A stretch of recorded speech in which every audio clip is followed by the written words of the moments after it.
So it's patch 11.0. Welcome to a whole new year. And this patch is kind of just okay for me. I want to go over the things that I think are important. If you want to read all the patch notes, there'll be a link in the description below, but I'm sure you've seen it on the World of Warships website.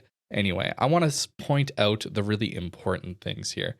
And as you can see, I have Incomparable, so expect a review on this ship coming up, but it's probably going to take a little bit of time since I haven't played it too much. Again, not a community contributor right now, so I don't have any early access to these things. And I want to do a good review, so I don't want to just rush it out.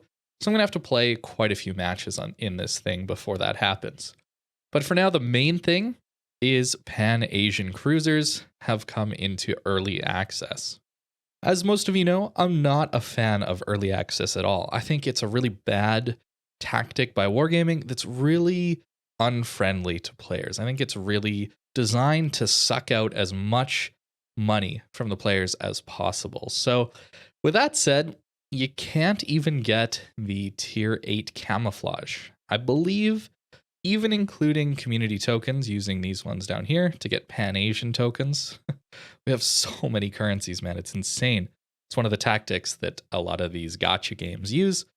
So many different currencies, forcing you to convert and convert and convert, so you don't realize the amount of real money that you're actually spending. It's really unfortunate. But as far as these bundles go, I believe the math works out to you barely not being able to afford the tier 8 camo. I believe in the past you have been able to afford the tier 8 camo, but not the tier 8 ship for free. So you have to spend money here to get these ships. You'll notice as well that you're going to need to spend quite a lot to get up to the tier 9. And then, of course, the tier 10 is going to be in bundles. And then you have to spend a ton of doubloons for it. So I don't recommend you do this. This is one of the worst ways to spend your money, to spend your doubloons in this game. If you're playing a lot, premium time's the way to go. If you're not playing a lot, getting a premium ship and then, making that one premium ship the ship that you're going to play a lot, something you enjoy playing, that's going to help you in the long run as far as using your money efficiently. But premium time's great if you play the game a lot and want to play a lot of different ships, if you're thinking of ways to spend money on this game.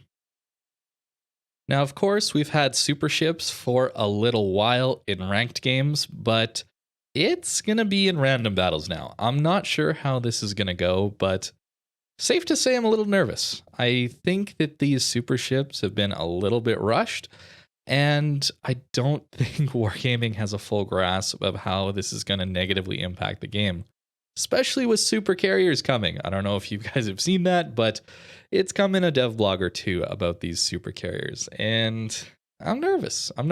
But these are just rentals, so you're going to have random bundles. You can see my first one is for coal, and you're going to have to try and get these super ship bundles.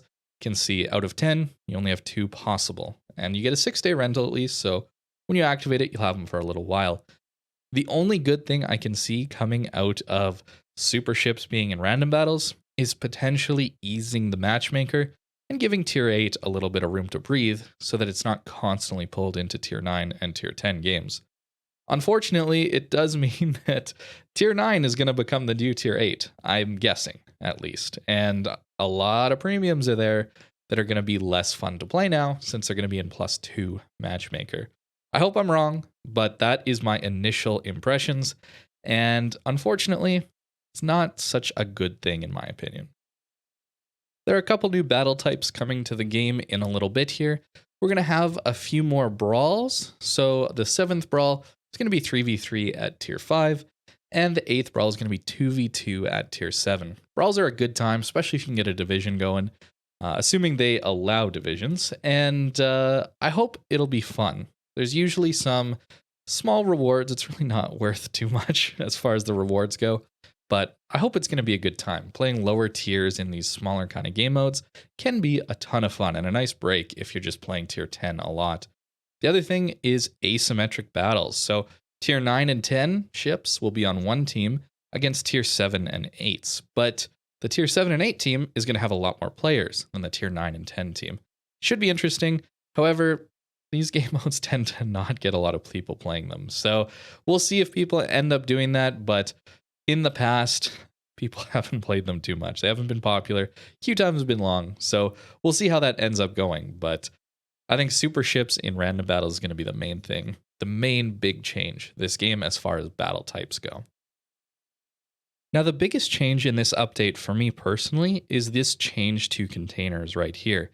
And that the Battleship Agincourt, which was one of the low-tier secondary battleship monsters, is going to be available for doubloons, as you can see down here, which is an awesome change. This is one of the biggest sticking points for me personally, and the reason I didn't want to become a CC when I was offered it. The other problem was all the drama surrounding it back when I was initially offered it.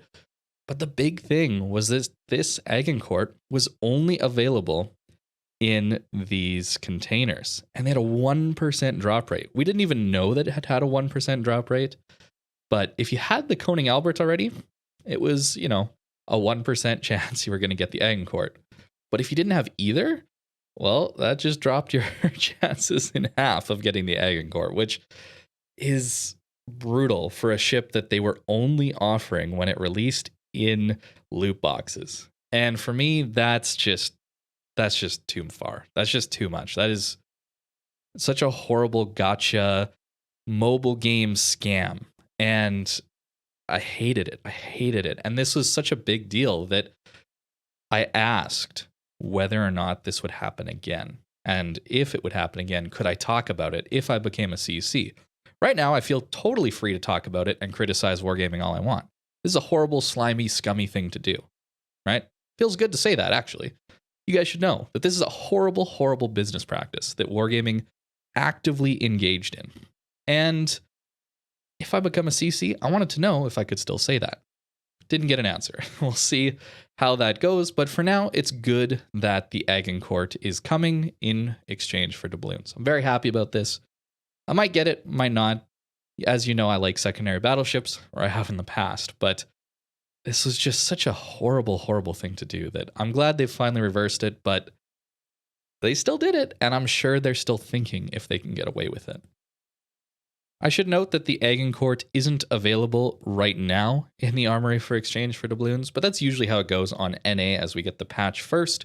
Then we have to wait a couple days for the other servers to catch up, and then they release it on all servers at the same time. I believe that's how it goes, so we'll see in a few days if that ends up being the case. Now, the next important thing to know is that the Kaba and the GK are going to leave the tech tree in patch 11.1. So you have a month left to grind them out. And assuming that you have them in your port when the patch changes over to 11.1, you will be credited as if you had sold the Kurfürst and sold the Khabarovs. So you'll gain a bunch of credits. You can see the compensation right here for the Kaba and the GK. So you don't need to sell them, which is great. And they will turn into premium ships. Well, I guess special ships. They don't get an extra credits bonus, I don't believe, but you can now swap your commanders as much as you want between them, which is a great change. And I think it's going to make it very easy to play some of these ships again, since you don't need a dedicated commander for them, given all the other commanders that you're going to have specialized for other ships in these tech trees. The Preußen is coming as the new tier 10 for the German tree, which is a German Ohio of sorts. And the Delny is going to be a more reasonable upgrade from the Tashkent, I believe, is the one before it. Maybe it's the Udalai. But anyways, you're getting 6 guns instead of 8, more range, and I believe a little better concealment. I actually don't remember the full stats for this ship, but I'm glad that they have changed it so you don't have to worry about selling these ships.